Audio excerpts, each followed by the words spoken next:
This time at the Quick Speed Shop, it's been 1,000 miles and a couple months since I put the Model A Hot Rod Shop truck on the road, and I'm going to tell you how I like it, some things need improvement, and what we're going to work on in the future.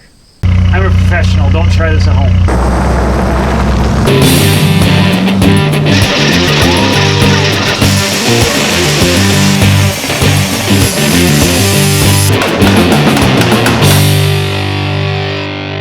Alright, bam, check it out, here it is. The 1929 Model A Hot Rod Shop truck that I put back together this past year or so on the channel. Originally it was built pretty much from scratch in my kitchen in my old house. I got a video up on that, you can go check that out. But I pretty much started with a rotted out truck cab. I used the cowl. I scratch built everything from the doors rearward, including the roof and the cab. It's got a 57 Chevy hood roof skin. Originally it had a suicide front end and it was fenderless with a raked out front end. I've since cut all that off, put original AA Ford 1.5-ton truck front frame rails on it, dropped Ford I-beam axle, Ford wishbones, put original 29 fenders back on it, put on a 34 truck grill shell, dropped headlight bar, some guide headlights from the late 40s, early 50s. It's got a 283 Chevy 4-speed transmission, stock Model A box, 8-inch Ford rear end, and some Pinto springs beefed up in the back. And I've had it on the road just over 1,000 miles now, and I love driving this thing. It's super fun, it's loud, it's fast, it handles pretty good, it looks mean going down the road. A lot of people like it, and I've been driving it every chance I get. Here in the back I've got my 1-inch thick rough sawn oak, red oak floorboards. Got the spare. Got a Mustang gas tank from a 65-66 Mustang hidden under the bed floor here. I got my trailer hitch, some old dual-ray knobby reflectors here. I've already hauled a lot of junk around with this. I've scratched up the floor, scratched up the side of the box anyway, but it's a work truck, it's a shop truck, that's what it gets used for. Next week, there's no rear window here right now.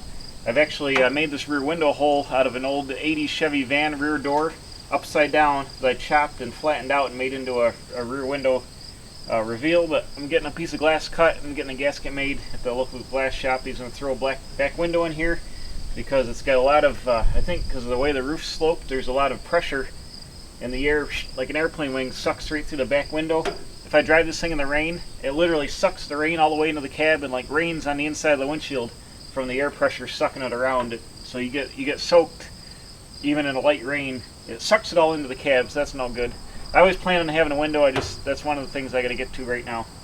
So next week it's getting a piece of glass in there. The leaf springs worked out really good on this. I had some Pinto race car springs I bought. There were 4 leaves. In a video before they were too soft, so I had 2 more leaves put in them, and they've worked out great for hauling stuff that rides good. I've got a real good tire defender clearance here. I haven't bottomed them out anymore since I upgraded the rear springs, so that's working good. The rear end works good. It's got 355 gears with a limited slip. It runs real good. It's tight. You can hear the tires chirp around the corners, so the limited slip is tight. But pretty much the back of the truck is all done. Nothing to do back here at all except for that rear window. And let's go up front. I'll show you something I'm working on up there.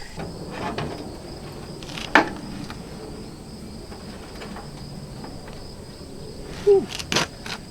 Under the hood I got the 283 small block Chevrolet. Thing runs good. It's just a junkyard motor. It's got an Edelbrock CB3 old 4-barrel intake on it, 500 CFM Edelbrock carburetor. So Cal custom valve covers.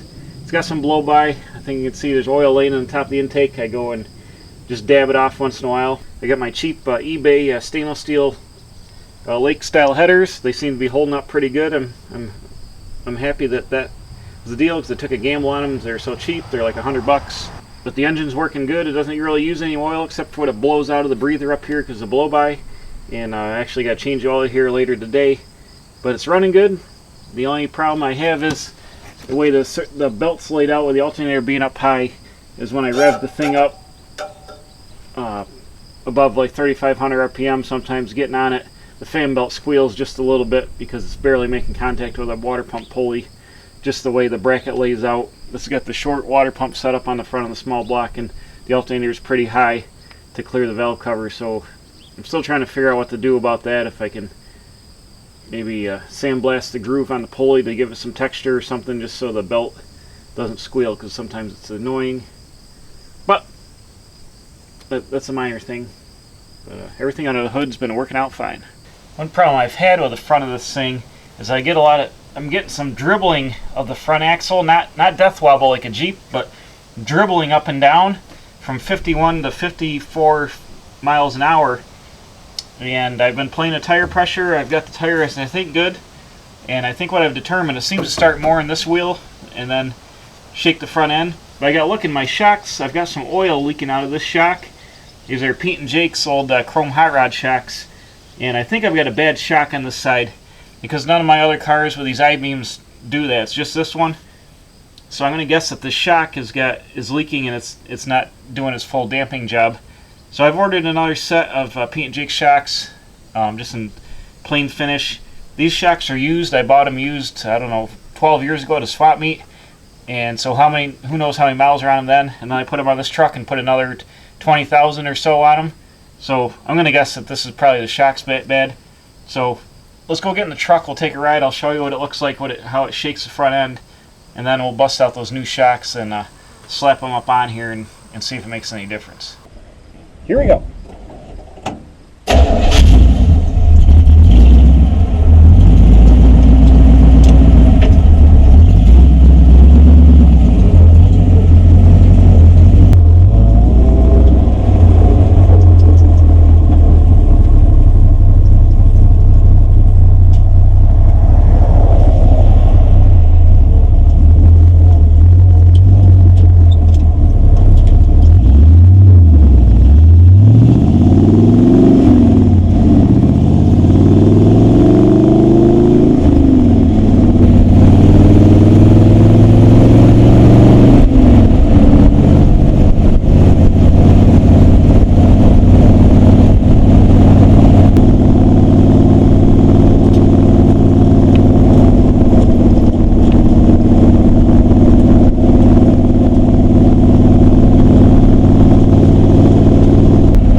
Bam.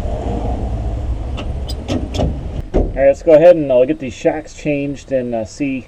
You can see when I had the GPS out, speedometer, this thing's pretty handy, just a little app I got on my phone. And I use it all the time. I put it in the map pocket on the door over here and it works great for driving because I got to get the speedometer gears changed. I'm reading about, if I'm going 60, it's reading about 78 on the speedometer. So when I change rear end ratios, I have got to change the gear in the speedometer on the speedometer cable and the transmission. So that'll be down the way here ways. So right now I'm just using the GPS for speed. But let's get out those Pete and Jake shocks and we'll change them out and see if we can get rid of this front end dribble. Alright, so you saw how that road here, let me open this up. Went and ordered a new set of shocks from Summit. Carries these Pete and Jake shocks. Let's go ahead and big box or little shocks. There we go. Bam. Hopefully this will solve the problem.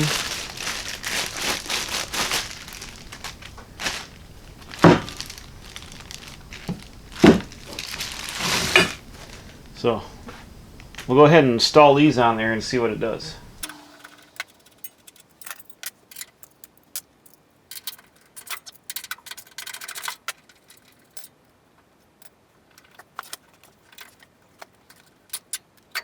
Feels like it's still got action on it, but it's definitely leaking oil here.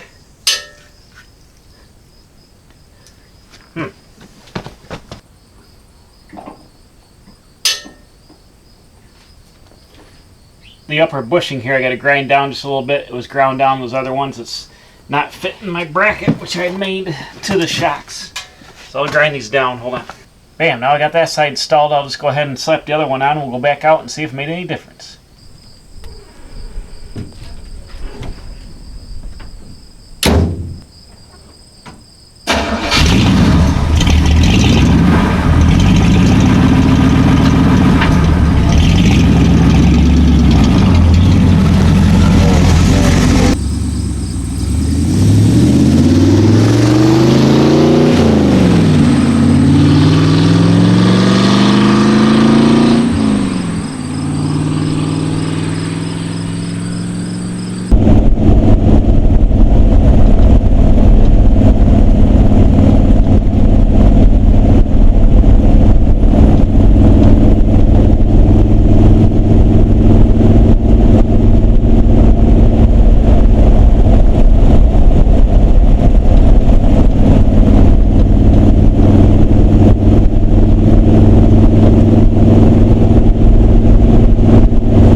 And that didn't seem to help a whole lot.